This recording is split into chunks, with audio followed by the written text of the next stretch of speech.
আমার এই যে শাকসবজি যেগুলো দিয়ে আমি করে খাই ওগুলো মানে সবগুলো গেছে গা। এখন কোনো রকম আসি এখন আশ্রয় কেন্দ্রে যাওয়া যাওয়ার তো তাও গেছে।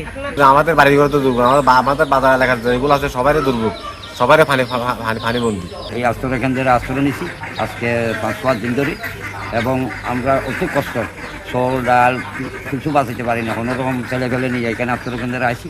আমি বন্যায় ক্ষতিগ্রস্ত, আমরা হাই স্কুল ছোট মেরুন হাই স্কুলে আশ্রয় কেন্দ্রে অবস্থান করতেছি প্রায় 5 দিন যাবৎ। সেনাবাহিনী, পুলিশ এবং আমসার, বিডিপি সবাই আমাদেরকে যথেষ্ট সহযোগিতা করেছে। আমরা রাখছি আমরা যারা উপস্থিত আছে আমরা সবাই দেখছি। ওই মাটি ভেঙে পড়ে গেছে, এখন ঘর পরিষ্কার করে মোটামুটি শুকাইতেছি। খাগড়াছড়ি পার্বত্য জেলায় সম্প্রতি ভারী বৃষ্টির সৃষ্ট বন্যায় আমাদের 9টা উপজেলার ভিতরে সবচেয়ে বেশি ক্ষতিগ্রস্ত কিন্তু উপজেলা, বিশেষ করে দিঘিনালা, মহানছড়ি এবং সদর।